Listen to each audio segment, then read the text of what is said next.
tavs prāts rada gravitāciju un kā tu pats radi savu realitāti. Un tas man tik labi norizonēja, ka tas arī praktiski strādā.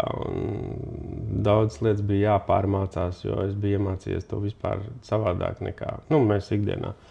Cilvēki vienmēr zina, ko viņi negrib, bet viņi nezina to, ko viņi grib. Un kāpēc mums nekas dzīvē nesanāk? Tāpēc, ka mēs nezinām, ko mēs gribam. Un tur tas paradoks.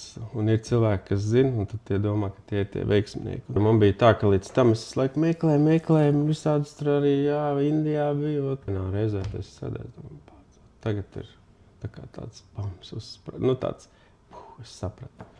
Es domāju, ka man vajag iemācīties kādu normālu profesiju, ar ko var nopelnīt naudu. Un tiem bagātiem cilvēkiem apzīmē tās mājas.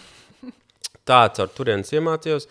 Bet pēc tam es Ņujorkā dzīvoju kādu brīdi, un tur es tieši ar to nodarbojos un ļoti labi varēju naudu nopelnīt. Es gribēju savādāk pieeja kaut kādu savu domu, mainīt savu ikdienas to ritējumu. Viņš palika pa garlaicīgu. Ja es nedarīšu, ja es nemainīšos, tad es netikšu tālāk. Ja. Man bija ļoti daudz challenge, es neko nesapratu, daudz ko iemācījos caur to. Bija grūti, ļoti grūti. Es biju Ņujorkā, es iebraucu. Man naudas ir tik, cik ir, lai es varētu kaut kā 2 nedēļas dzīvot.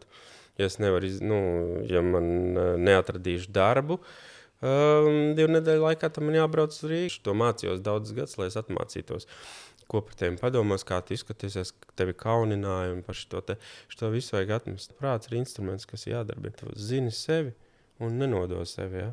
Prāts jau nekur nepazudīs. Tā ir tava... Prāts, kamēr tu nenomirsti, tikmēr viņš ir dzīvs. Viņu nevarēs ne apturēt, ne izslēgt, neko. Es gribētu vienkārši pabūt citā vidē, padzīvot. Tā būtu Eiropa. Ja, droši vien tā Itālijas daļa.